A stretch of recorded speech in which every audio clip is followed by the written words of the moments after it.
Ayomide here, and you already know what time it is. We're back for another episode of the World Without People podcast. More voices, more real stories, and even deeper conversations that challenge the way we see the world. This season, we're peeling back even more layers, exploring life, love, purpose, and the beautiful complexities of the human experience. New guests, fresh perspectives, and of course, the same unfiltered, soul stirring energy you love. So, whether you've been rocking with us since day one or you're just joining the adventure, welcome. Grab your favorite drink, settle in, and let's keep the conversation going, one unforgettable story at a time.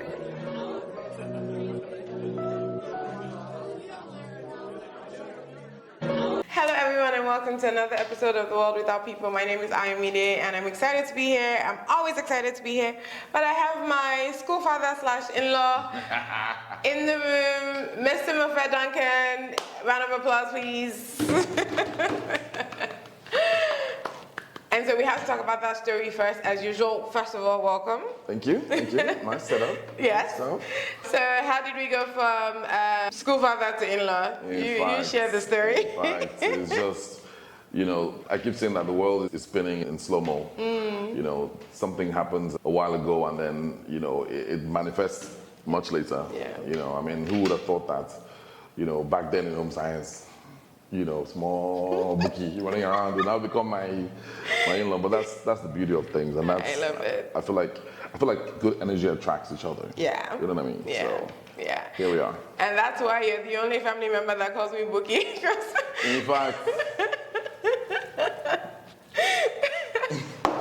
No, it's really cool, honestly. Again, like you said, nobody would have ever thought it. It's different, especially because even last names are different, obviously. So it's like you don't even think that, people are connected in that way. Years later. Yeah. And then we were still people together. We were in the Ikoyi Club together. So it was just like we've been knowing each other. Yeah. If this is the only outcome that could have happened. It was bound to happen, right? No, but it was cool. So obviously, school father, so you must have been, maybe in SS2, I would say. By the time I came into home science, just to aging yourself.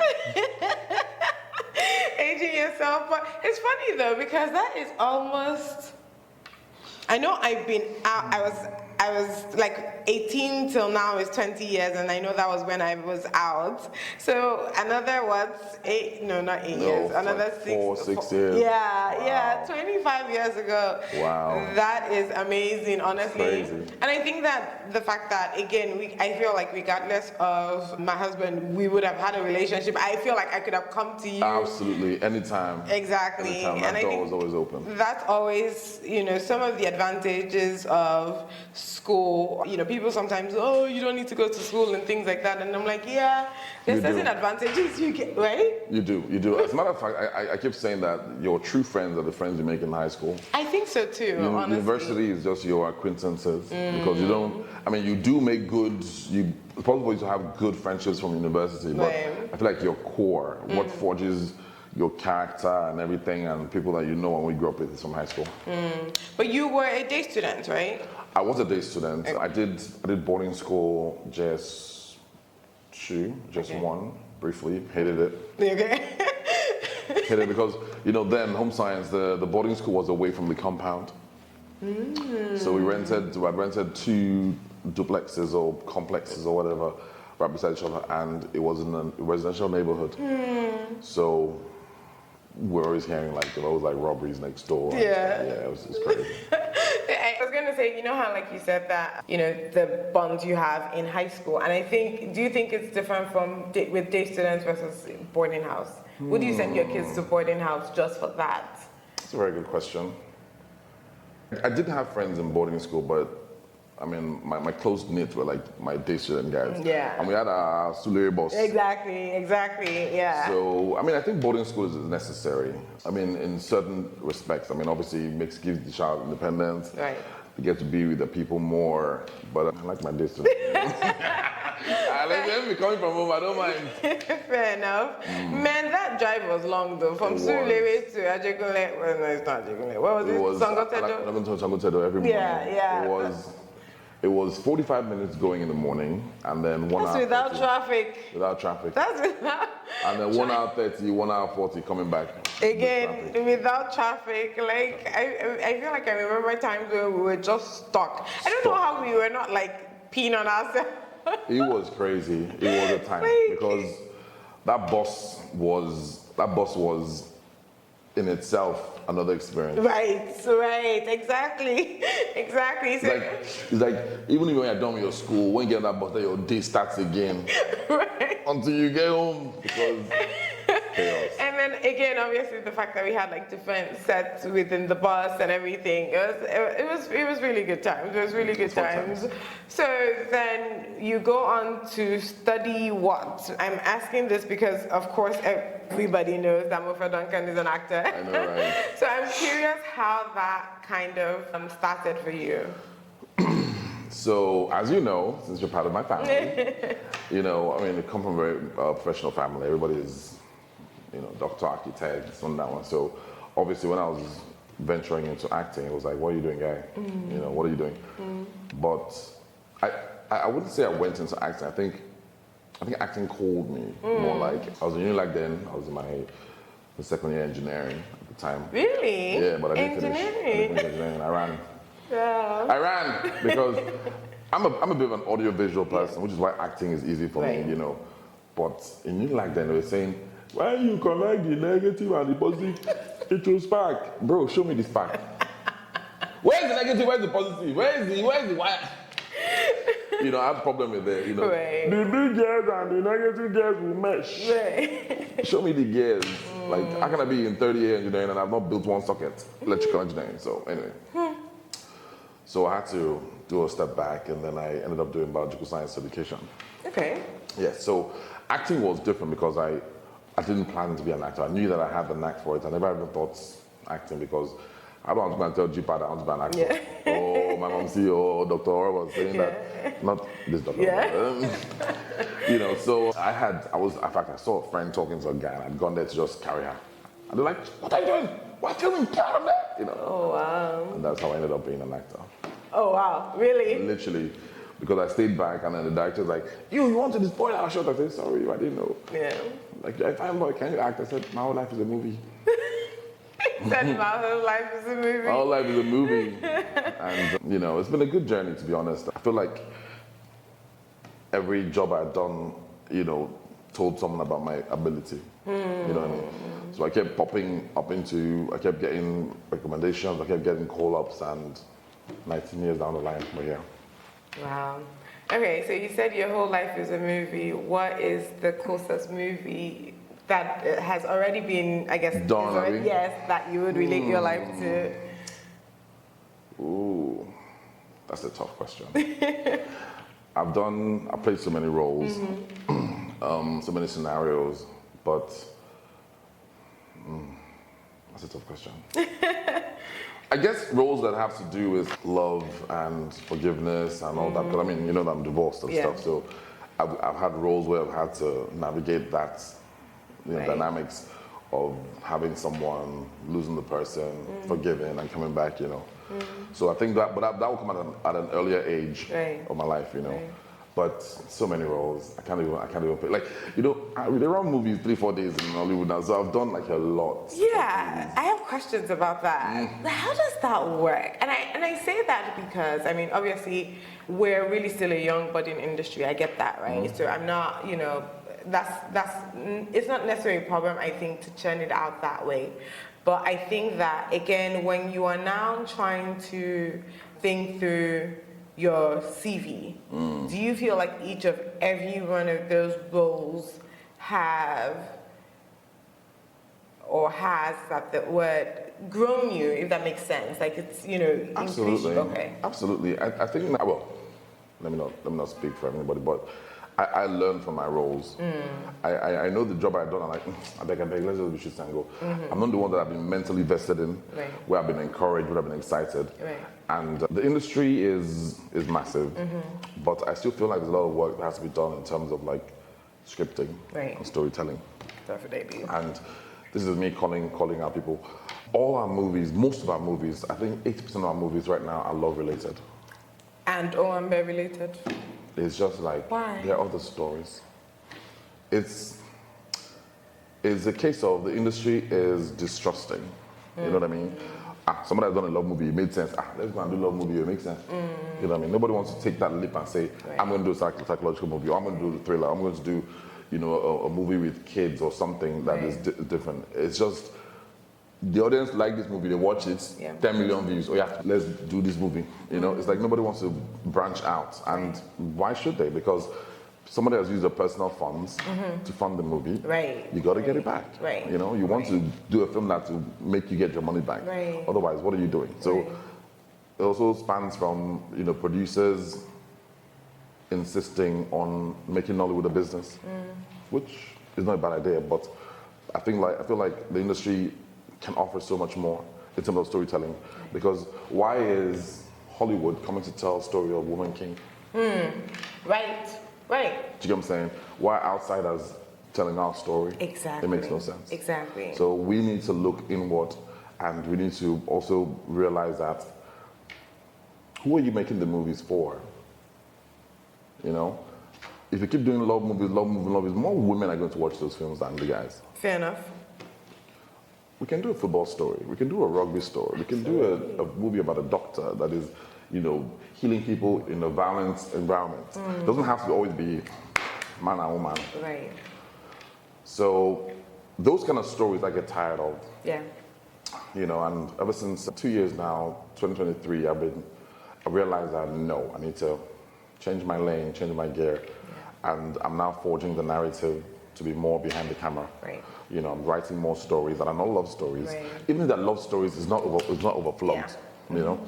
Like, for instance, take Frozen. Frozen is a love story, but it's between siblings. You know what I mean? Oh, you mean Frozen with Olaf and... Yeah, it's a love story. Exactly. But it's a sibling love story. It's a sibling love story. Exactly. So you can have a powerful story, but it doesn't have to be... It doesn't have to be Mofe and Bimbo falling in love. I mean, don't get me wrong, it's fun, but I feel like there are a lot of other stories that happen to people daily. Yeah. So if we begin to look inward to those stories as a nation, as a people, our story is a beautiful story. Exactly, right? Exactly. It's a beautiful story. Exactly. So why can't you show that and encourage somebody and tell somebody? It doesn't have to always be these two are falling in love, or somebody cheats on somebody, or mother-in-law is... I'm sick of it. I'm absolutely sick of it. And I think for me, what I find interesting is the pivot, right? Because when I think about what Nigerian movies were when I was younger, fine, there were a lot of Ajay, for lack of a better term, and those kind of things, right? But it's like, okay, we now decided that we want to do love stories because we want to kind of counter that image and that impression, and then we go all the way with it as well. And again, it's like, what are the in-betweens? I mean, I think that, again, if you think about this society and everything that happens in this society, we don't have to think, which is why, for example, Wedding Party was so, at least the first one for me, it was like, okay, we at least put in something that happens every day in a Nigerian culture thing. Now we flog this. Now it's again, I'm not calling out the particular movies. No, but I get you. But it's like, now it's Ashebi Diaries, Owambe Thieves. We're already on the same topic, and it's like four in the same. So it's crazy because Wedding Party was a pioneer for the things. I mean, I won't say pioneer, but it was a big, we can do this on a larger scale. Right. It was a great movie. Right. Did well. Wedding Party 2, I'm not so sure. I agree. Was not necessary. Sorry. So that was good, and everybody thought, love stories make sense. So everybody's now moving away from the demon and the Ajay and stuff because the communities of people have changed from that. Right. People are looking. People don't really care what your enemy is doing. What's my home doing? What's my home saying? What's my family saying? So the narrative has changed. I mean, those movies don't really slam anymore. They just even fizzled out. Right. Unless you're stuck on the epic and the epic movies. Yeah, and like fairy tale kind of things.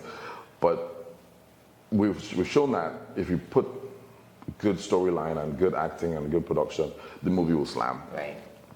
So, and it's so weird for me because I find people watching films like Avengers or whatever, they enjoy it. Yeah. So Nigerians are not tunnel vision towards love stories. if you have a good story, they will enjoy it. You know, so I feel like that has to be the thing, and that's why movies I've written 5 stories this year. The love story, the love part of the story ensues at the end. So I leave the audience to decide what they want to decide. I don't have to show people kissing or making out before they realize a love story. Exactly. I don't have to show that, oh, I love you so much. Exactly. It has to be on the bed. You guys are always on the bed. I don't want to be on the bed. Don't give me one area shot. You know, I don't want any area shot of me on the bed. No. Sick of it.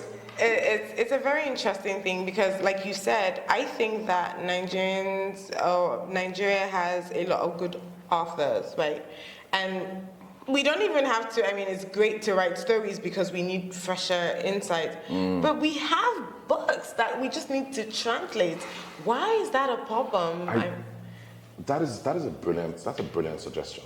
And the thing about it is that I realize that the book culture is not something that is strong in Nigeria. You know, reading books for us growing up was punishment. Go and read your book. No, it wasn't. I mean, sorry. But you know, I mean, for a lot of us, you know, we don't want to read books. We wanted to play games, or I mean, for the guys or whatever. Yeah. And you find that it's interesting because someone like me now, I read the whole Harry Potter series, I read the whole John Grisham's, and all that, and I was fascinated by it. You know, I read Stephen King. You know, so I know that it's there. You know, once you start a book, I must finish it. No matter how boring the book, I must finish it. Yeah. But we don't have that thing, and I think it's something that the next generation needs to teach their children to read books. I mean, growing up with my dad, you must read books. I have the library to show for it. If I can catch this camera to show you the library of I have the library. But you see, to show for that's it. just a niche of people. That's just a small group of people that do that. Where are the book clubs? Where are the this book, I'm reading this book. Nobody does that. I think I'm going to start doing that. Every month I'm going to say I'm reading this book every month. Yeah. You know? Hey everyone, if you're enjoying the podcast, please don't forget to hit the subscribe, like, or share button. Whether you're on Spotify, Apple, Amazon, or YouTube, your support helps us to reach more people. Stay tuned for more amazing conversations, and thank you for being a part of our community. Yeah, it's something promote. I do. Yeah, you do. So we don't have that culture. So it's not a thing that someone's going to say, what story should I write? Let me pick up this book I read yesterday. And no. They're going to hire somebody who knows how to type to put a story together. I mean, I've seen some really horrible stories on my desk. Yeah. And I'm like, why did I collect this money to do this job? Okay, and so let me ask you, why do you collect the money to do this job? Again, for me, obviously, we all need money. It is what it is. We do what we have to do. But I think, again, this is my thing with Nigeria. Is it that we feel like, well, as long as the consumers are going to, because they will consume. I think that's the biggest challenge that I find. Absolutely. You see in America where by the time, you know, people go online, we've either saved TV shows, especially TV shows, we've saved TV shows or we destroyed TV shows just from consuming. Or not consuming. But I feel like Nigerians are consumers regardless, so maybe that's why. Yeah. So it's like, how do I put this now? I feel like Nigerians will consume, right? But in that attitude, everybody wants to be like happy, everybody wants to laugh, everybody wants the slapstick stories, everybody wants, you know, but have you fed them something else? Right. Have you given them, you keep giving them rice and stew, have you given them spaghetti? You know what I'm saying? Like, have you given them and they don't want it? Yeah. Fine. Let's even say they don't want it. What about those who don't want rice and stew? What about those that want spaghetti? Right. You know, I think that should become across board. Right. I think you know, the movie pool. You sit down, open your laptop, you want to watch something on YouTube, right? That your options are pretty much directed towards love. You see a male lead and a female lead, and then they're friends and cousins or friends and this one, that one. It's just the same MO. It really is. Rinse and repeat. Yeah. You know, if the husband is not cheating on the wife cheats on the husband, or the kid is not the husband, the father's home. You know, I'm like, it's rinse and repeat. But there are other stories that you can have. You know, yesterday I was talking to somebody, and a man had taken his wife's life savings to play a bet. And he lost. Ooh. Bets on Real Madrid to beat Arsenal. Oh. I mean, that in itself is a story. Oh my gosh. Oh. That in itself is a story. And then Arsenal goes on to win the Champions League. Brutalized. I'm just saying. So, let's say it again. Arsenal goes on to win the Champions. Oh yeah, we're both Arsenal fans. We've not told you. So you can see that in itself. The only people in our families too. See your family, man. Yes. Yes. Well, they're on the wrong side. Yeah, exactly. We will show all of them. Look at Man now fighting relegation. But but my point is, it's like let's offer things. Let's offer people other things, and which is why I'm really pushing to not write those kind of stories. Yeah. You know what I'm saying? I mean, I feel like if you take an intense moment in the lives of people, span it over 4 days, you can get a story from it. Yeah. You know what I'm saying? It doesn't have to be 1 month later, 1 year later, with the same wig and the same fingernails. Yeah. I mean, I've also gotten upon my career back and tell director, we're not run an idea, so. With 3, this doesn't make any sense. I'm not shooting this, But yeah, I think that's also because you've now done it for 19 years, right? Absolutely. Like you said, it wouldn't be something that you'd have been able to push back on earlier on, right? No, of course not. I mean, I remember, and I'm saying this very clearly, there's a movie that I did, Lies Mental. And my opening scene, myself and an actress, Biri Makwezu, sit in front of a doctor, and I asked the doctor, what is the result of our test? And the line says, you both have staphylococcus. I said, staphylococcus is not an STD. Exactly. From a medical perspective, being engrossed in the medical family, also know for a fact that staph is not an STD. I said, staph is not an STD, but I was a newcomer. I was a newbie in the industry. Who am I going to tell? Tell them that I shouldn't do it. I said, no. I said, staph is not an STD. It's a bacteria, isn't it? Right, yeah. Absolutely. Staph aureus, actually. It's staphylococcus. Whatever. That one. And I'm actually going to Google just to be sure, but I'm almost 100%. So staph is bacteria. Is it bacteria? Yes. I mean, I remember that because my biology degree, I should not be disappointing my Absolutely. But I mean, off the head, I knew that it was not an STD, and I said, staph is not an STD, but then the director was, of course, a well-known director, and who is this newbie coming to come and tell me, but I'm just one of those guys who would always say, hello. That's wrong. This is wrong. They ran the line as such, you both have staphylococcus, and the movie came out. I remember that day I was sitting down in Dolphin. Uncle Shay, Dr. Roberts, my sister, Chipa, and the movie played. And it got to that scene and I just pulled back towards the kitchen because I knew that they're going to have my head. And then the guy goes, you both have staphylococcus. And everybody said, what are you people doing here? What kind of movie? The movie was done. They didn't watch the film anymore. But you can see how they've lost that audience because they didn't do their research. You know what I'm saying? Yeah.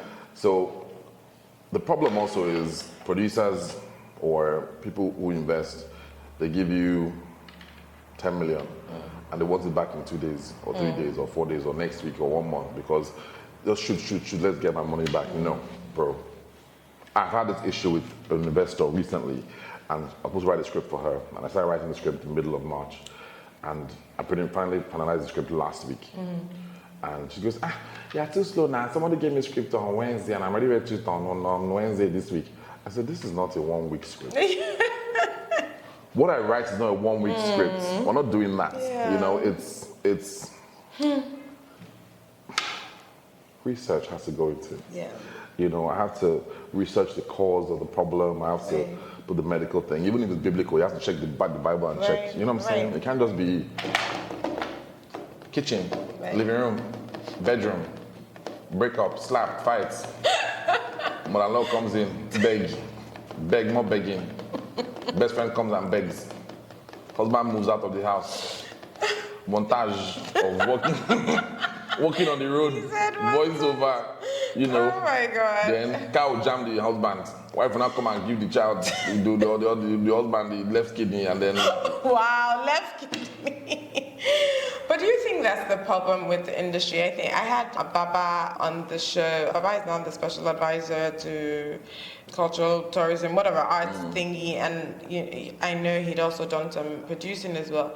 And one of the things I was saying was, I think what we forget is that this is an actual industry, in that it's not just actors. So there's, like you said, the historians, the people who do the research, Absolutely. the script writer, the costume designers, and not you taking clothes from your own what's it called, closet or whatever, which all of that makes that synergy, which is why, again, like I said, again, I'm not calling out movies, but when you see the Ayomide Diaries and Owambe Thieves, or again, like a wedding party, it was part of what, the I don't want to say niceness, but what felt like, oh, this is so cool, is because you're now then seeing some kind of coordination around something like that, right? And that's why even when, we've heard of, I think it was the one actor who died because he's on the waters without without a life jacket. It's understanding that it's an industry. Like, you watch the credits from some of these movies. Absolutely. It's amazing. Like, everything from transportation, because the person that is transporting you makes a difference in you getting on time. It's details upon details upon details that we don't have. It's crazy. I personally believe it's investor distrust. Investors don't trust the industry. I've had this conversation with a few people trying to pitch, and I'm like, this is the budget of the film. It's going to cost us 9, 10. I'm like, no, it's YouTube. YouTube doesn't have to be small budget. Yeah. It doesn't have to be. Yeah. I see YouTube as an expensive proposal. Yeah. Do you know what I'm saying? Yeah. So you do a film, put it on YouTube. Yeah. You can then send that link to whoever you want to invest and say, hey, this is what I did with 10 million. If I had 20 million, I can do much more. XYZ. Yeah. So YouTube was frowned upon a couple of years ago. Nobody wanted to do YouTube. Now YouTube, they're paying you small money. But now the industry is imploded with YouTube. And a lot of actors are saying, you go pay. You must pay, because what do you mean by 12 million views in 1 week? Where's that money going to? You go collect that money, So a lot of people are announcing, and now everybody has his own channel, which is great for the industry. Yeah. I love it. We actors are getting calls, we're getting these opportunities, But even in that space, people are still trying to create cabal. Well, yes. And I say cabal because I feel like maybe that is why it's not exploded in the theaters. So you don't even have the opportunities to go even to local theaters, forget international theaters. Yeah, the local theater market too is a bit of a piranha pool, because you have the people who invest millions into the film, whatever cinema outlet takes more than a percentage, and it's just tough, and then there's a whole dynamics to that as well, because cinema culture in Nigeria is not great. Nobody wants to leave the house, and they do, but it's like, it's an effort. When you can just sit down and stream what you want to stream in the comfort of your house.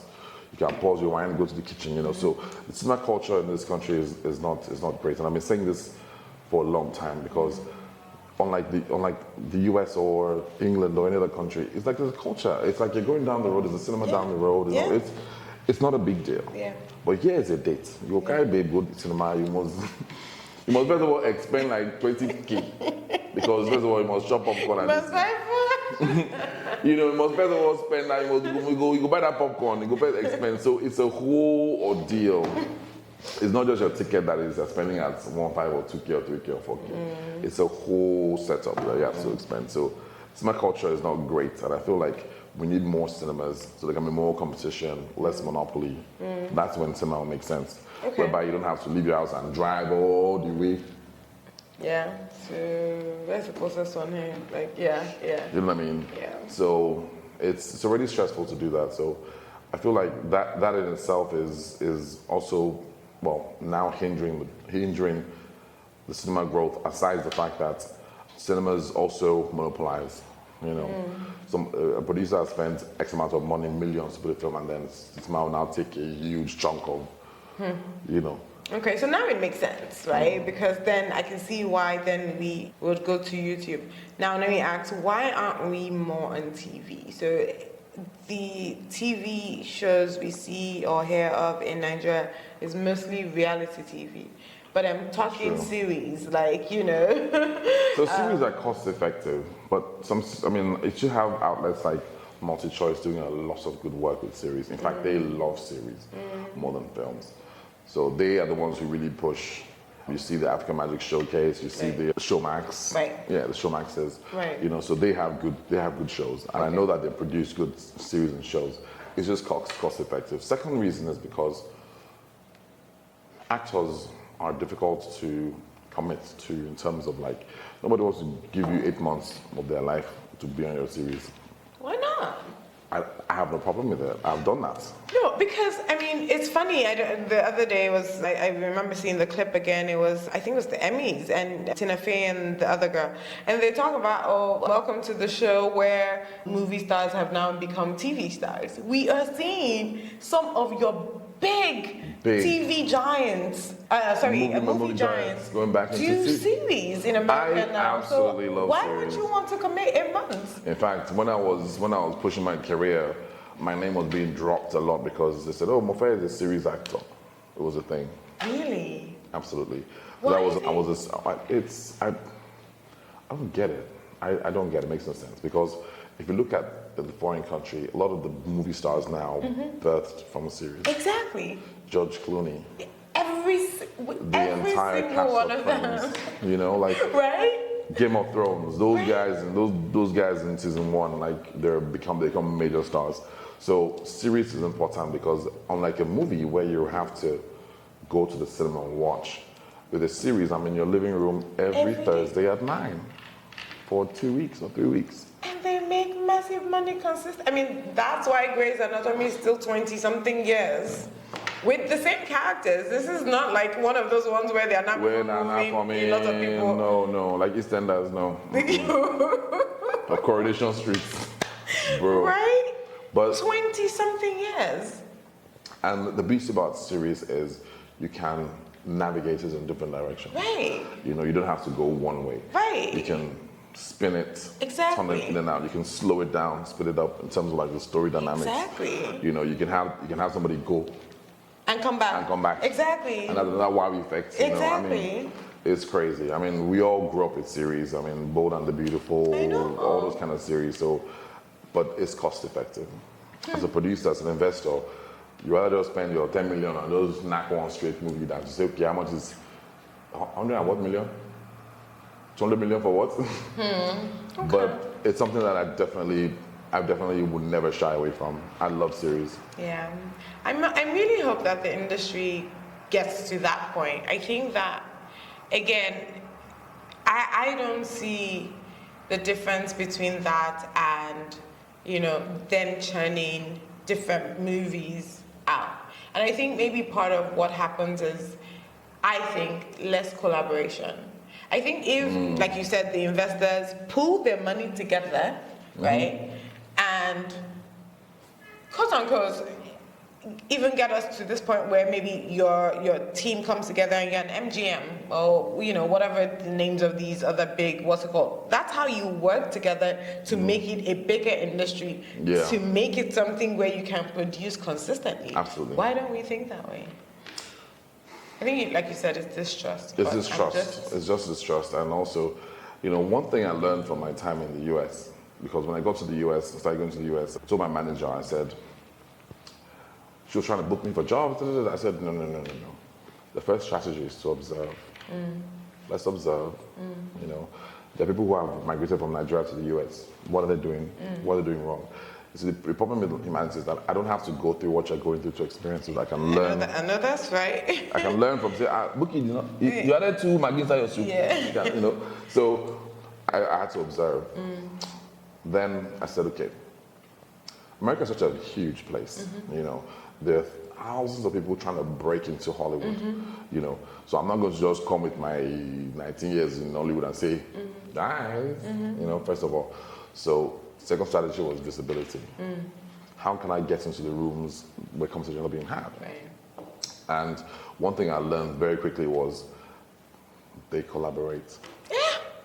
That is the one thing that you got cameras? Good, okay, I'm gonna get someone who got a story right here. You know, you got stories? Okay, cool. You got, and that's how they come together and cook the soup. Wait. Niger, you want to wash the beans, how I said. Pick it. Boil it. Cut the plantain because why? You don't want to share the profits. But then you're thinking only about the profit. Don't think about the consumers, the storyline being there, the product. One of the things that gave me an epiphany was I was called to be a judge for Atlanta Black Film Festival, and they said I should come and watch 12 short films and pick the best one.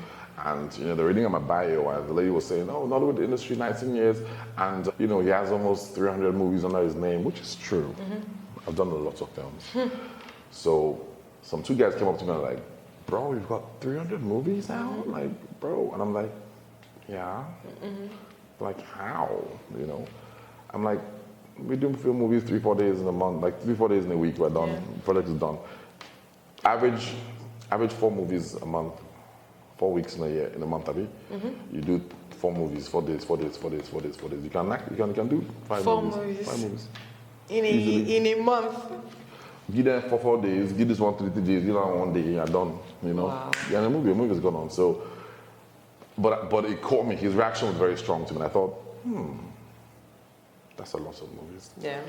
Now the film that was done, won, was done by a 15-year-old girl. 15. She had written, produced, and directed that film. Wow. And it was a powerful short story about a black girl who has a white boyfriend in a white neighborhood. And she feels she gets racist comments by the other girls in the neighborhood. And she gets home to a mixed-race mom who has an identity crisis and also doesn't help her out. And, so the movie kind of ended with her breaking up with the guy because, like, you don't support me out there. It's not like telling me sorry. Why don't you defend your people out there, It was a powerful story, and she won. And, of course, when the movie starts, they block out the producer, director, so you don't see the film. So it's natural rating.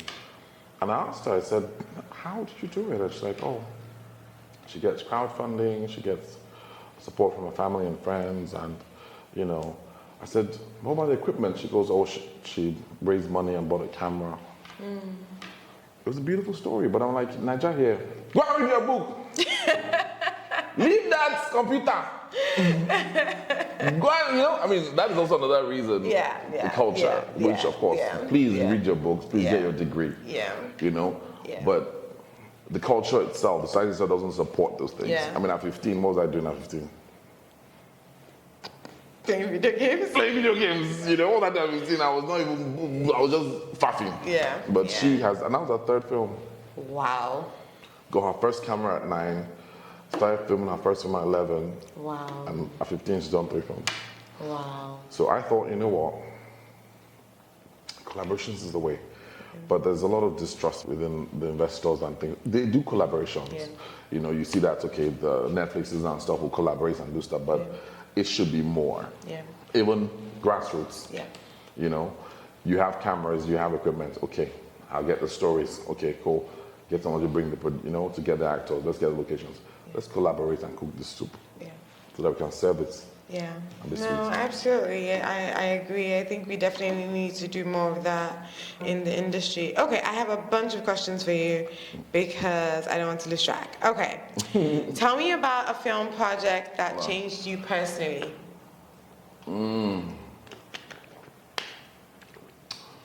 Film project changed me personally.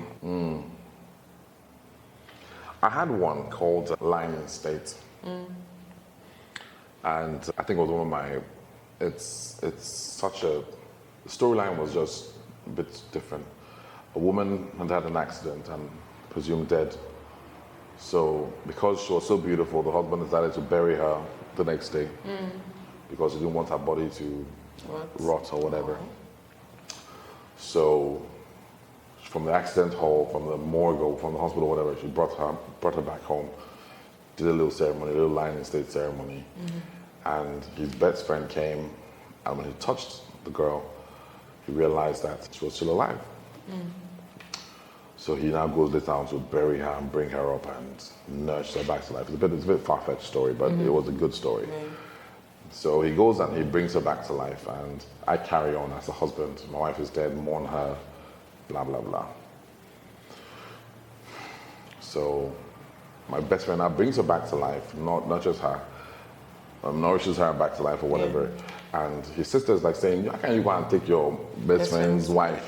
Tell him that the wife is alive, you know. And then of course he has to bring the wife back to me. And I started living with this woman I thought was dead. So obviously I'm struggling with the whole idea. You know, she by the way has lost her memory, so she doesn't know who she is, but naturally she fell in love, started to fall in love with my best friend, you know. And there was a scene where I had to take her back to my best friend. Like, bro, if the love I had for her couldn't hold her and let her know that she was alive, I don't deserve her, you know. You brought her back to life. You saved her. She loves you. You love her, so. Oh. You know? And I didn't realize how traumatic that whole thing was for me, because I don't know what it was, but I went somewhere mentally, and I couldn't come back from it. Okay. We just ask the next one. Okay. All right. So, what's the one thing that people think happened on a film set that absolutely doesn't? Kissing. So how do you guys do it? Because we always look like you guys are always kissing. It feels like that's the only thing Nigerians know to do. No, some of the kisses are real, but not like, it's not slobbery and sloppy. And how you. Do you guys have intimacy set coordinators? No. In general, we don't have that as an industry. I don't. I've never said, okay, so Mr. Duncan, you're gonna do this, and then you're gonna stroke this left side. You don't think it's needed? I think it's very important. But who's gonna pay for that? And I think that's what I was thinking about, like the fact that, again, when I think industry, like I feel like there needs to be a lot more work in developing the different units, right? So again, like that we need to have intimacy set coordinators, and I understand that it's nothing anybody is doing in school, right? Because again, we're an industry where how you're going to tell your parents this is what you want to do in life, right? Absolutely. So how do we do that, right? Develop, obviously more videographers, photographers, whatever is also needed. But even things like the costume designers, the script writers, those kind of things. Like I feel like that's a whole industry on its own. Just teaching, equipping, that kind of thing. Absolutely. I think that I think the narrative has to change. So some producers and production companies are seeing it as thus, whereby it's a massive, massive, massive pipeline. But I think that's what it should be normally. Like for instance, if you want to make rice and stew, it's just get your rice, boil it, get tomato, pepper, make your stew. But if you want to make fried rice, you have to get those ingredients ready. Exactly. Plenty of vegetables. Absolutely. But you can have a downsized version of it. Yes. You know what I'm saying? Of course. But let it should be the basics. Right. That's the problem that I think that we have in this industry. We're looking at movie industry as a business instead of it's a production line. It's again, a lot of producers, like for instance, the guys who did the production house behind some Revenge, some of the Caliphate, full production line, but then again, that's a big budget movie. So you have the big budget movies, you have the small budget movies, Still, even within that small budget movies, it still has to be done properly. Yeah, because when I think of small budget movies, I think Hallmark. That's my version of small budget movies in America, right? Your TV movies. Yes, exactly. Your TV movies, and still, right, like to your point, right? And I've seen some that just, randomly, and you're like, this is better than most things I've seen on Nollywood. No offense. So I have to make a confession. I do not watch Nigerian movies. Again, even in things that I know you're in there, then I'll maybe watch it for 10 minutes. I'm after that, I'm I love you guys. But to your point, now, Sons of Caliphate, that was different. That was a different, and you're not wrong. I'm not even upset because you're right. Because first of all, Why would I sit through 1 hour, 20 minutes of a movie and I've gained nothing? Why would I watch this? I'm like, what's wrong with this people? How are they doing like this?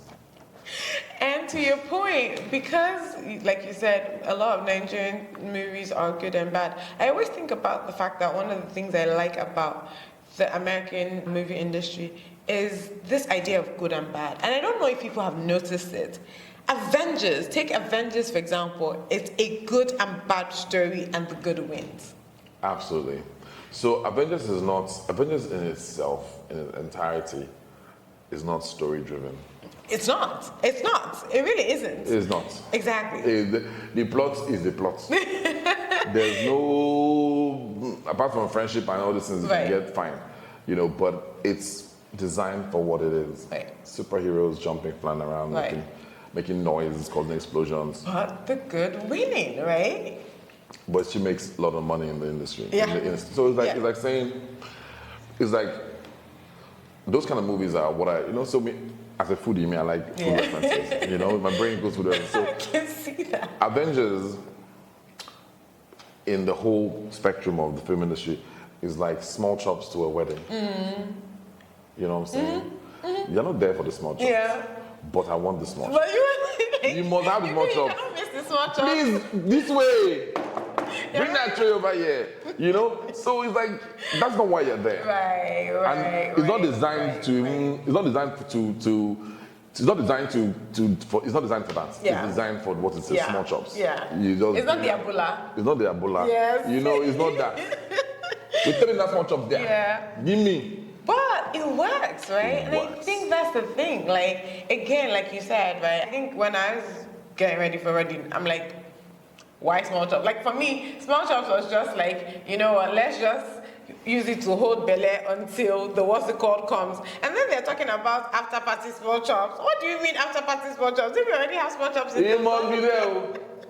My point just being I don't want to know anything. That small chops must be there because why don't have small chops? My point just being that it does make a difference. And I think that, to your point, if you boil it down to what the industry is about, right? Honestly, really and truly, watch 10 movies in America, you see that it ends up being about good and bad, right? Absolutely. And that's what they've kind of put. And to your point, so even if we do want to tell love stories, I think you said it earlier, why can't it be about, for example, our relationship? Why can't it be about siblings? Because love is such a big concept that we should be able to do it, and it doesn't have to do. Love doesn't have to be between husband and wife. Yep. It can be between friends. Children. It can be between a man and his dog. It can be, it could be anything. Think about it, right? How many movies have you seen, man and dog? And they're like the same, it's almost the same story, but it's man and dog. And it's always so very interesting. It's crazy. I wrote a movie called Sibling Rivalry. And the plot is two individuals who didn't know that they were half brother and sister. Hated each other. One is the secretary to the main lawyer, and the other one is a janitor. They hated each other until they both get a message and say, "Oh, yeah, we told him come back to the house, or she don't die." So they get there. The woman already knows she has a dad. The boy didn't grow up with his father. So she gets home and she sees the boy there, and she goes, "Did the company send you to come and clean the house?" And he goes, "No, my dad died." And it's like, "What do you mean your dad died?" Are you mad? Now they're brother and sister. But their father had said, look, the only way they can get access to 120 million naira, which really is nothing, but that's the plot, and is that they need to exist as brother and sister for 90 days in the same house. So you can imagine people who hated each other have to now live in a house for 90 days just to get 60 million naira each. Right. Short and sharp, all of that. The side plot is that the brother, the uncle, the father's younger brother, who's going to play by me, working against them. But I want to chop the bar, so trying to destroy their friendship. But love develops between siblings. There's no. Must we always have husband and wife doing something? And Let me ask you, because actually I was talking to somebody yesterday and I just remembered now that I was talking to you. This idea of underage characters. Playing. What is that about? Sorry, and we're not trying to like destroy the industry. I think that again, this is an opportunity for people who are maybe wanting to come into the industry to navigate how they can, play a part. I think I like our conversations to be constructive, right? If you want to be in the industry in any way, shape, or form, these are opportunities. I think we're highlighting the opportunities. What would you say? I don't agree with that. Wow. I don't agree with that. I don't agree with underage people playing. Oh, I thought you meant you don't agree with opportunities like. Oh, no, yeah. of course. Yeah. I don't agree with underage people. I mean, it's all about the storytelling. Again, bless anybody who's in the industry trying to invest, but I wrote a script and the investor insisted on having this actor. I said, he doesn't fit the role. Why are we doing movies and insisting that it must be this person because person now selling in the movies, Let's use, now Uzo is hot. Because the movie with Bam Bam. I know you know nothing about it. Sorry, I'm so sorry. I'm trying to be better. I'm trying to support you more. But the movie that came out, and I'm supporting more. Fair. The movie came out, and Bam Bam and Uzo were the lead, and the movie slammed in the YouTube sphere. It was 12 million views in a week or so, or less than that even. It went viral. It was on Arise TV. Everywhere was talking about the movie. All of a sudden, Uzo is now hot. Win, my brother. Do you get me? Win. Uzo's always been hot. I love filming with Uzo because his character interpretation is out of this world. He just gets it, and he banters with you like in a scene. You can spin it out of another angle, and Uzo will catch it. He's always been hot.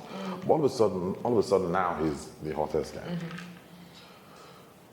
Every producer now wants to work with Uzo. Fair. Good. But they're not going to give him the same type of character. Yes, typecasting. You know what I'm saying?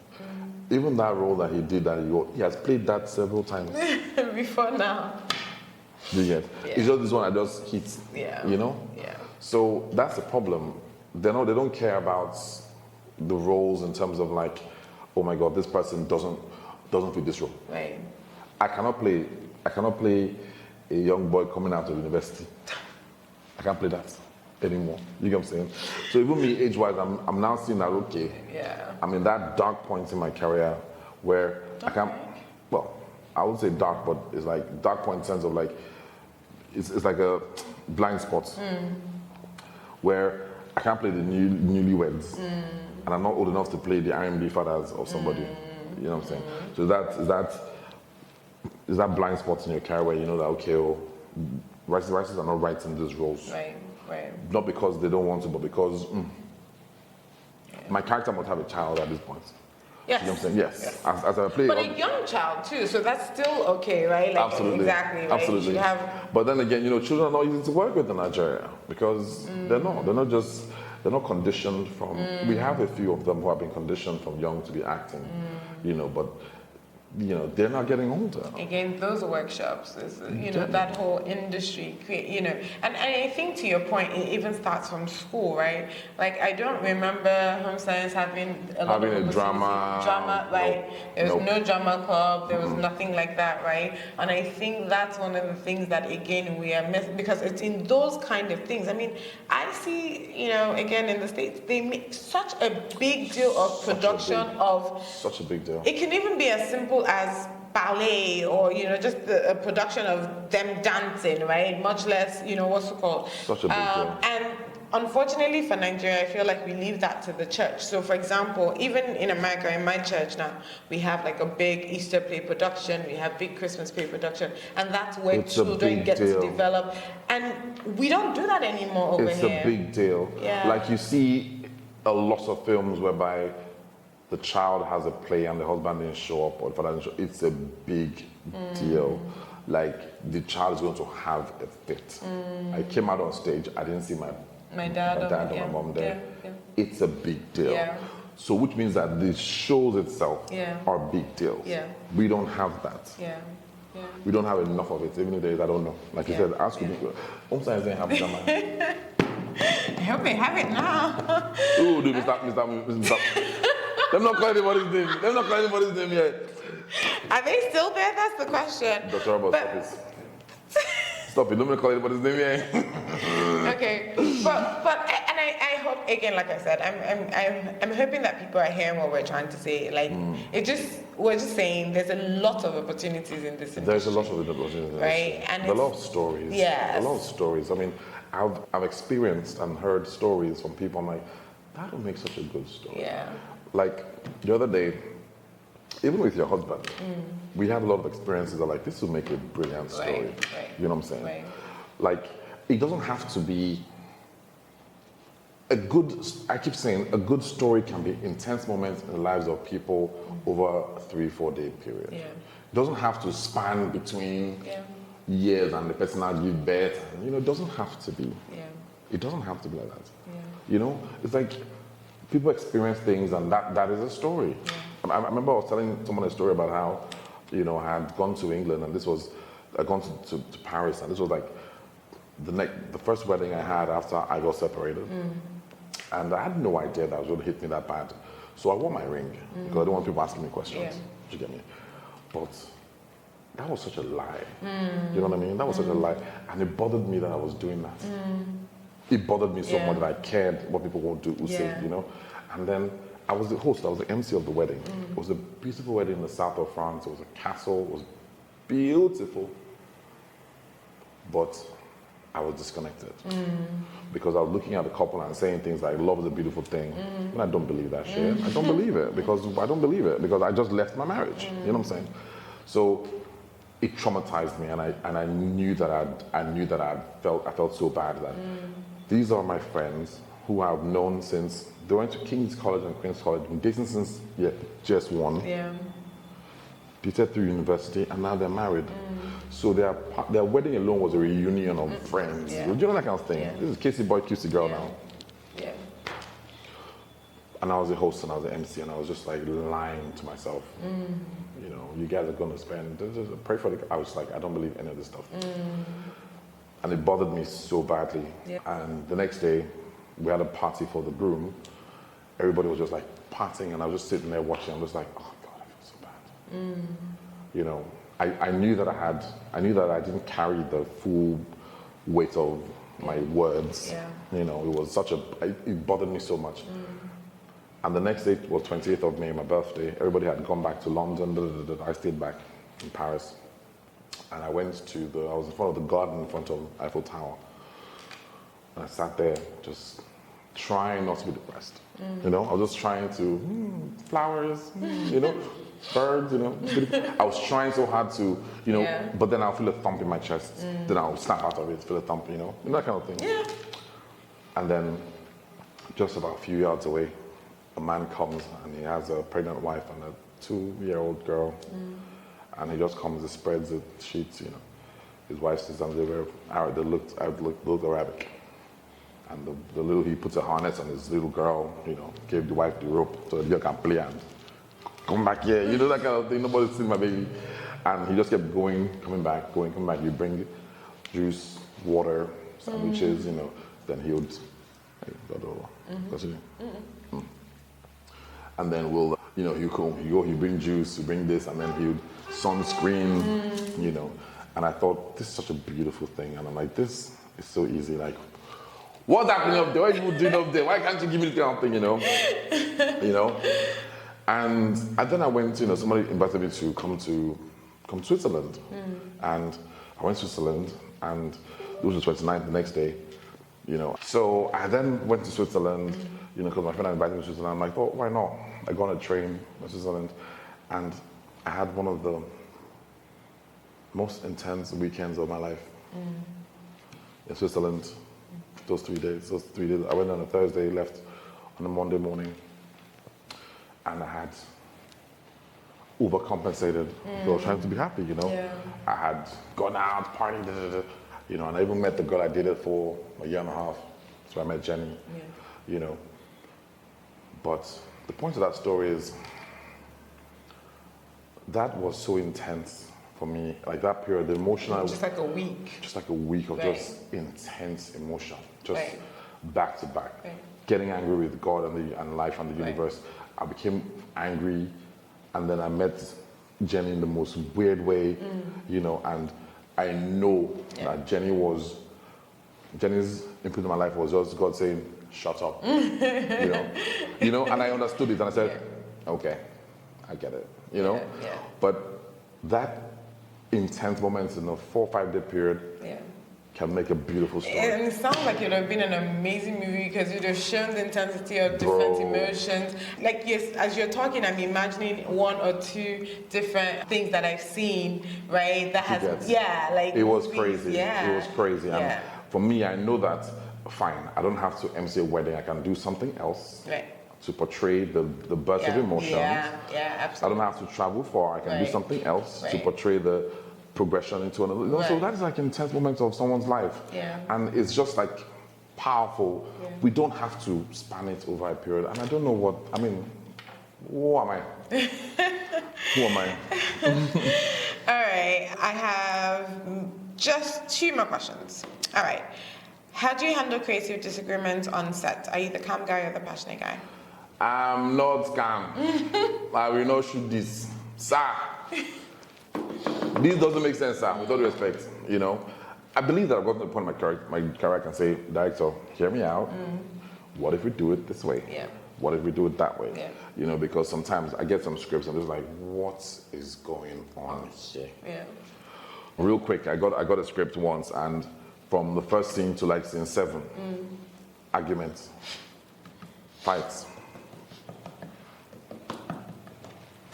What can you not portray that you're not portrayed in 2 scenes? The first 2 scenes. We get it. They don't like each other. They're having problems. Yeah. We understand that. Move on. Yeah. You know?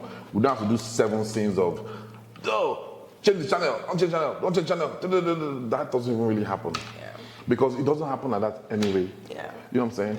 You want to watch something, husband watch something, carry your iPad or your laptop. No, that's right. You know, like, move on. Like, it doesn't happen that way. Yeah. People don't fight over remote anymore. Yeah, you must hate each other, completely hate each other for that to be the case. You know? Okay. So that went on, and then from that became, you know, we're throwing divorce party. The writer had written now, we split the house into 2. First of all, how are you going to split a Nigerian house into 2? 1 entrance, 1 back door, 1 staircase upstairs, 1 kitchen. I'm trying to see where we're at now. How are we going to split this house into 2? So there are now another 3, 4 scenes of, don't come to my side, come to my side, come to my side. How are we going to achieve this? In fact, that day, the property guy was like this. I said, bro, we go split this house because we need to leave this place. Right. You know, so why are you writing like that? Right. You know? Right. No research. Yeah. So I'm not calm. Yeah. Because at the end of the day, is Mofe Duncan they will see on the screen. Yeah. Nobody will really so much vehemently remember the Pop guy. You know, the prop guy or Much the less writer. producer, You know. yeah. Is that how Mofe Duncan do this kind of film now? That doesn't make sense. Yeah. So I'm not calm. Yeah. Don't bring rubbish to my table. And I think it makes sense because, again, like you said, nobody's thinking about the writer. Yes, they understand that it's a script and you're just portraying the script, but the question is, why would you accept? Why would you do this kind of thing, you know? And it's, I mean, we take the brunt of it. Yeah. The movie's bad. It's like, this movie, my Mofe Duncan film don't make sense. Yeah. Nobody know that I had fought tooth and nail to notch this thing like that. Yeah. You know, I think I told you the one about Staphylococcus. Yes. Yes. It's not an STD. Staff is not an STD. But as a newcomer in the industry, who am I to say that? You know? Right. Okay, fair enough. Okay, if you could direct a movie with any 3 actors dead or alive, who's making your dream cast? Denzel Washington, 1. Baba, come and do this thing for me. Yeah. Number 2, Meryl Streep. Oh, okay. Meryl Streep must be in that film. Okay. Because I think she is just absolutely brilliant. And number 3 would be, weirdly so, Hilary Swank. Hilary Swank. Okay, I can see that. I like her. I actually really like her. She has a very unique face as well. I feel like the movies I've seen of her or her in whatever the English is, they've been different. They are the 3 actors I'll tell any person to say, bro, you want to learn how to do this, watch these them. people. Yeah. Fair enough. Now let me ask it this way: who are three actors or actresses in Nigeria? That, but not even so much a dream cast, but you see, becoming really, really big. Let me say it like that. Or like, you mean like the newbies? Yes. Okay. Well, for the ones I've worked with, there is a guy called Trudy Davidson. Okay. He's a newbie. I mean, he's not a newbie. He's been filming for a couple of years now. But I had a scene with Trudy, and I thought, interesting, and we have a good friendship. He has a lot of mutual respect for me, and I think he's somebody that I always say, do you guys need actor? Yeah. Trudy's young. He's a good-looking guy, tall. But what really struck me was, you see how in Hollywood films, you can't tell the lead and the extras because the extras do well. They do so well, You watch CSI, all these things. You don't know the day players are also good actors, And Trudy didn't stand down for me in the scene that I shot with him. He didn't say, Mofe Duncan, he leveled, and I thought, interesting. So I like Trudy Davidson a lot. In fact, he's one of the people that I signed in my company to say, these are my pool. If I have a role for Trudy, he gets it. You know what I'm saying? There's another girl called Amanda Irekwe, and Amanda also really struck me in the scene I shot with her. So that's what really gets me. I film with you, and I don't see the quiver. I don't see the, there's such a confidence in your role. It's like the team of Duncan, but I'm sorry, I'm gonna do what I gotta do. You know what I'm saying? So they leveled up. And I thought, interesting. Now there are a lot of good actors out there doing that, but I really like those two. Okay. And I know you're now, like you said, going more behind the scenes, doing more writing, production, directing. But what's coming up that you're most excited about, whether it's a script or a movie or, So I got a chance to direct my first film in the YouTube space in Nigeria. I've done some in the UK, I've done some in the US. But in the YouTube in Nigeria, I got a chance to direct that about a month ago. And I'm so happy with the shots. I watched the film again yesterday. It was just playing. I was walking, I was like, I was just watching the film. And not because it's oh my God, it's like, oh wow, nobody was jumping up a building, but I just really enjoyed it. I enjoyed writing that script. I enjoyed filming it. I enjoyed like the shots, like the decisions I made in the film while shooting made sense. That kind of thing. And I thought, nice, So that's coming up soon. It's going to go on a friend's YouTube channel. So that's that. I'm also written Saving Dad. That's really what I'm looking forward to filming next month. Because we need that kind of film. There was no gunshot, there was no fighting sequence, but it's just a good story of three girls who are learning to be sisters. By the way, the firstborn, the mechanic, is Melody. Second born is Melissa. Last born is Melanie. Oh, that's what the ends. Their last name is their last. So the male, if you subtract the male, the ODY is a code. The ISSA is a code. The man don't plan. We didn't write for you. Forget. Don't be this one we do all this. We didn't write, Baba. So the man had planned himself, and he's a geek.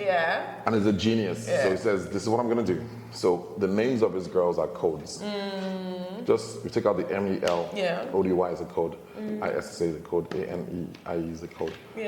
And there's a I don't give it. I know. You know what?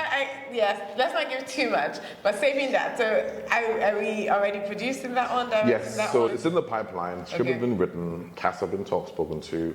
I just have to. I'm scheduled to film first week of next month.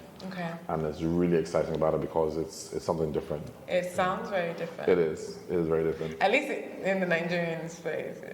You know what I'm saying? The Nigerian space is different. And there are boys who do that. There are boys who are computer geniuses. Absolutely. Absolutely. There are boys who, can always get that fix things computer. They are brilliant. They're brilliant. Very brilliant.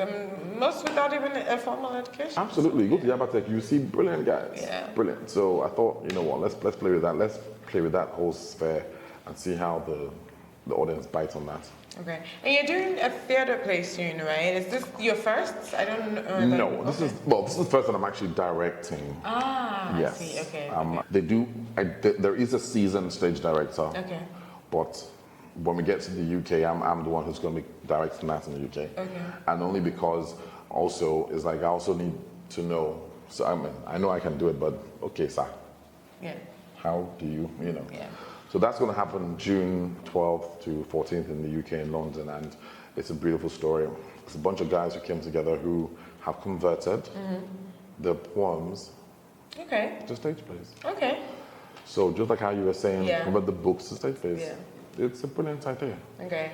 So that happens. It's called Dear Father. It's RMD, Richard Mofe Duncan, Kunle Remy, Toby Bakare, Idia Asian. Okay. Yeah. I mean, I don't need to be. I mean, I know RMD, because who doesn't know RMD? Yeah. And I think I met Kunle because of you guys, but sorry. I mean, it's okay. Yeah. It's all right. I mean, I know some people. I mean, Timothy's my friend. I knew him from childhood. I know. I've known FF for a while. It's fine. And I know you. If you pull up anything on public health, I'll be like, yeah. But I know you, and that counts. I feel like I already know everybody. You know everybody. I mean, if you know me, that's it. Exactly. It's done. But yes, it's a beautiful story, and that's really, we're really pushing that, and that's going to be great. I'm so excited about it because I really want to change that narrative about me being in front of the camera. Not that I'm going to stop acting, but one thing coronavirus taught me is that you can't infect the system from the outside. Yeah. You have to be on the inside. Right. So I thought, you know what? Since I'm on the inside, everybody knows Mofe can act. Okay, what else? Okay. You know. Now, I'm complaining about movies that I'm giving. Okay, Mofe, shut up and do your own. Yeah. You know? Be quiet. That's it. Exactly. Why are you shouting? Go and do your own. So now I'm doing my own. Okay, fair enough. And I was asking about theatre plays. Is it something that you do? Do you like to do it? I feel like it's one of those things where, because I'm seeing now like Denzel has a stage play thing that he's doing on Broadway. It's the ultimate. I think as an actor, you must experience stage play. I think you must experience stage play as an actor because it's so different. It's so exhilarating. It's so intense. The victory you get from capping a stage play, 12, 15 minutes on stage, 30 minutes on stage, start to finish, no flops, no blunders. That victory, exhilaration you feel, I don't get that from doing a film. And it says it's a wrap. You know, when I say it's a wrap, I'm like, okay, well, let me be going home. Let me go and call to my wife, you know, that kind of thing. But from a stage play, I get that. I love it. I absolutely love it. Okay, all right. Script first or cast first? Quick 5 questions. Script first. Big budget or tight budget but full creative control? Big budget. Okay, directing or producing? Directing. Old Nollywood or new Nollywood? Old. Old! Early riser or night owl? Night owl. Action or romantic comedy? Action. Especially after you give me love, baby. I'm done with romantic comedy. Homebody or we're outside? Homebody. That's what a night out comes out. I'd rather be up writing and creating than be out. Awesome. Yeah. All right. You get to ask me one question on anything, and that wraps us up. If by peradventure you ever said, okay, you were going to play a role in Nollywood, what kind of role would it be? Knowing that you already have this, I'm not doing it. But if they say, okay, this role, you're going to do it, what role would you want that to be? But wait, role as in acting now acting or role. any? No, acting. What comes to your head? It can even be based on the storyline. Right. I think something that sees me in a role of some kind of a psychologist or some kind of therapist. I think being able to kind of have, so there's this new show on, I forget his name. Oh God, I'm seeing his face now. Paradise. Paradise is the name of the show. It's on Hulu. Sterling K. Brown. And in that show, there's this psychologist person who apparently has played some mind games with the characters in the show, and I feel like that's the kind of thing that I like to do. One of my favorite books is Third Twin by Ken Follett, and it kind of has kind of like your saving dad perspective, because it's this genius. Anyways, whatever. Long story, it's this whole idea of psychologists and thinking that they know, and you really don't know, but you're manipulating. And I will write that story. For real, we can talk about it. I'll write a story for you. It's called The Psychologist, but I can definitely see where you're going with that. Yeah. Yes, I love that. I can definitely see where you're going with that. Thank you so much. Thank you. I appreciate you. Anytime. Bam bams. Bam bams. And yeah, please look out for Joseph Albert Productions. Joseph Albert Media. Okay. Joseph Albert Media Productions. If you're in London, June 12th to June 14th, is there a, what's it called? Like where? It's going to be in Woolwich Arsenal, in London town proper. Okay. There's a whole theatre being set up there. Oh, okay. All right. So more details. So just follow Mofe Duncan on Instagram. Thank you, guys. Thank you, guys. Thank you for joining me in today's episode. Just like you would share with friends about a great book you read, don't forget to share this if you enjoyed it. Connect with us on IG and Twitter at twwpcast and get details on the website at worldwithoutpeople.org. And hey, remember to make loving others the story of your life. Until next time, this is The World Without People.